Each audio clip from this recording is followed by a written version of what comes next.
édition spéciale et qui est bienvenue au 20h. Nous sommes donc ce 8 avril 2025. Qu'est-ce qui va donc se passer avec le conseil municipal de Léo Tchélé et Onana, accusé dans le maire de Monatélé de vouloir à sa mort politique? Dans ce studio, il fait donc son entrée. Nous allons donc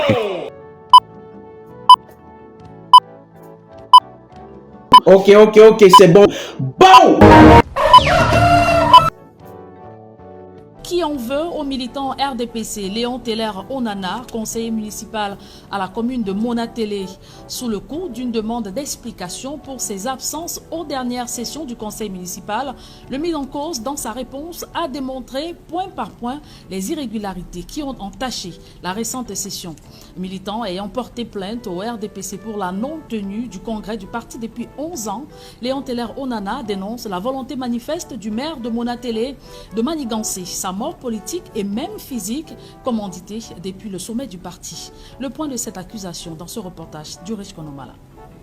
Au mois de février 2025, soit les 26 et 27, la commune de Monatélé, dans le département de la Léquié, a tenu son conseil municipal.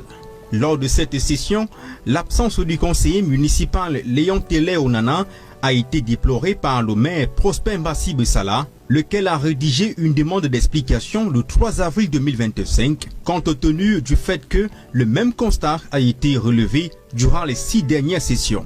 La demande d'explication a été transmise par voie électronique le 5 avril 2025. Une grande surprise pour Léon Teller Onana qui y voit une volonté manifeste de nuire. Il est exigé une réponse les 72 heures suivant la signature de la demande d'explication, sauf que cette dernière a été envoyée au destinataire 2 jours plus tard. Dans sa réponse à la demande d'explication et transmise le 7 avril 2025 par le même canal de réception, Léon Teller Onana articule sa réponse autour de 2 axes principaux, la forme et le fond. Sur la forme, les travaux du conseil municipal de février n'ont pas été convoqués conformément aux dispositions de l'article 32 du Code général des CTD.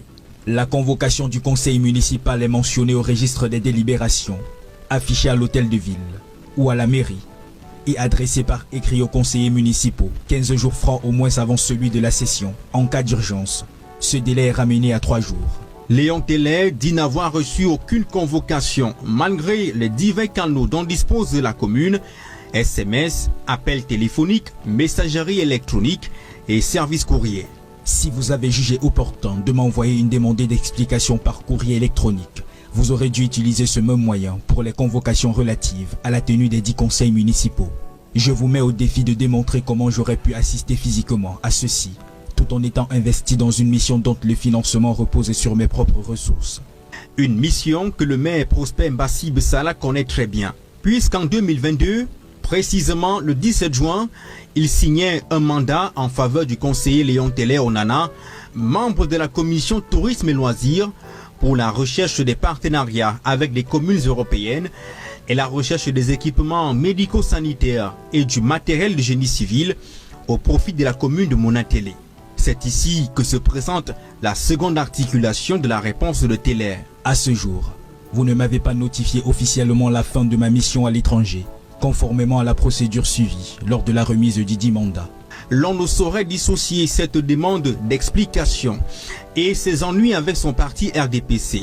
Léon Teller Onana est persuadé que cette demande émane de la plus haute hiérarchie de son parti, en raison de ses actes de dénonciation des violations de l'article 3 et 7 de la Constitution et de l'article 19 et 27 des statuts du RDPC par Paul Biya. Ce que tu as à faire, fais-le promptement, conclut Léon Teller Onana, qui voit en la main du maire de Monatélé celle par laquelle sa mort politique et peut-être son élimination physique à la Martinaise Zogo, décidée au sommet du RDPC, sera mise en exécution. Le conseil municipal Teller Léon fait remarquer que, à l'heure actuelle des dispositions statutaires et réglementaires du RDPC, il y a un problème qui ne va pas. Je crois que ce monsieur mérite d'être salué. il mérite d'être salué et même célébré. J'allais même dire magnifié. Parce que cela permet au parti de se remettre dans la légalité. Effectivement. Je vais vous dire, l'article 6, peut-être du statut, je peux me tromper, dit ceci. Non, l'article 2 du statut dit le rassemblement démocratique, le rassemblement démocratique du peuple est fondé sur les principes démocratiques. Et c'est un état de droit, puisque un parti agit. Deuxième tiret. Paul Biya exerce un mandat illégal comme président national du RDPC. Il ne saurait être le candidat du parti à la prochaine élection présidentielle en l'état actuel. Par cette assignation, le tribunal de première instance de Yaoundé Centre Administratif est invité à constater que les dirigeants actuels du parti au pouvoir le sont de fait.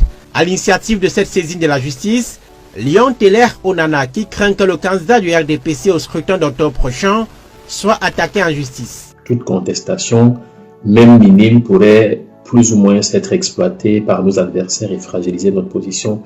Il s'agit de ça, donc il n'y a rien d'autre caché derrière comparativement, contrairement à ce que j'ai entendu jusque-là. Il est donc dans l'intérêt de tous que nous agissions avec prudence et responsabilité. Voilà 14 ans que le RDPC n'a pas tenu de congrès.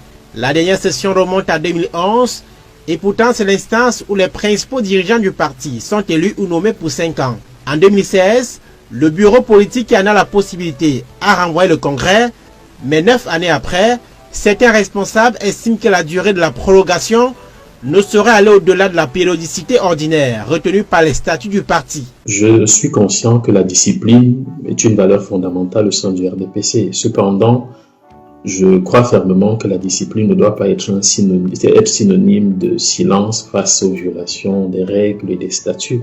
Donc, en tant que membre, et je crois que j'ai pleinement le droit, j'ai le devoir de défendre les principes de notre parti et d'œuvrer pour son bon fonctionnement. Et cela passe par le rappel, si besoin s'impose, au respect des statuts. Léon Teller Onana, conseiller municipal à Monatélé dans le centre, saisit le tribunal après avoir interpellé les principaux responsables dont le président national et le secrétaire général sans suite, explique-t-il. S'il n'est pas contre une nouvelle candidature du président national dont les statuts en font le porte-étendard naturel à la présidentielle, il dit être pour un parti au pouvoir qui prêche par l'exemple.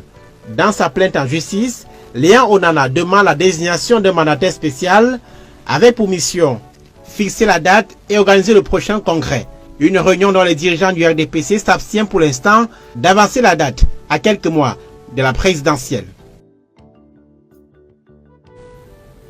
Et le Parlement européen fustige l'interpellation arbitraire, la détention illégale, le jugement et la condamnation des journalistes devant les tribunaux militaires. Dans une résolution rendue publique, 16 eurodéputés condamnent les violations de la liberté de la presse par les autorités camerounaises, tout comme ces parlementaires exigent la libération de l'ancien directeur général de la CRTV, Amadou Vamoulke, et les journalistes arrêtés en situation de couverture de la crise anglophone dans le nord-ouest et sud-ouest. Pourquoi cette sortie à quelques mois de l'élection présidentielle d'octobre prochain? Élément de réponse dans ce reportage de Kevin Tchogo et Carlos Minoué.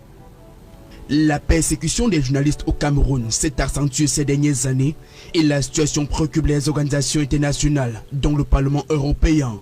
Dans sa résolution adoptée le 3 avril 2025, l'institution de l'Union européenne relève pour le déplorer la détérioration de la liberté de presse au Cameroun, l'arrestation et la détention arbitraire des hommes de médias, ainsi que la torture qui aboutit à la mort dans certains cas. Allusion ici faite à Martinez Zogo, Samuel Ouazizi, Jean-Jacques Olabébé et Agnès So, tous décédés dans des circonstances tragiques entre 2019 et 2023. Parmi d'autres violations graves que met en lumière le Parlement européen, le droit à un procès équitable et à une procédure régulière, ainsi que le jugement de certains journalistes dans des tribunaux militaires. Parmi ces figures médiatiques dont la procédure judiciaire s'apparente à un procès kafkaïen, l'ancien directeur de l'organisme public de radiodiffusion Amadou Vamoulke, finalement condamné à 32 ans de prison pour sa gestion indépendante de l'organisme, déplore le Parlement européen qui appelle d'ailleurs à sa libération immédiate et sans condition, tout comme les autres journalistes détenus, notamment dans le cadre de la crise anglophone. D'autres recommandations ont d'ailleurs été formulées dans la perspective de la présidentielle 2025 au Cameroun, afin que soient respectés les droits fondamentaux des hommes des médias en cette période sensible dans le pays, considéré comme l'un des plus dangereux au monde pour les journalistes. 130e sur 180 selon le classement 2024 de Reporters sans frontières en matière de respect de la liberté de presse. Le Parlement invite les autorités camerounaises à mettre un terme à leurs pratiques consistant à juger les civils devant les tribunaux militaires en totale violation du droit international et de cesser d'invoquer abusivement des accusations de terrorisme, de subversion et de diffusion de fausses informations dans les procédures engagées contre des journalistes. À presque arrivé à la fin de cette édition spéciale depuis nos centres de production, nous décryptons, nous analysons et nous posons la problématique. Alors bienvenue sur cette chaîne politique d'Afrique, décryptage, analyse, comme je vous expliquais. Madame et monsieur, rebonsoir à tous et bienvenue pour que cette prochaine édition du 20h, si vous le voulez donc très bien. Bao! Coupez la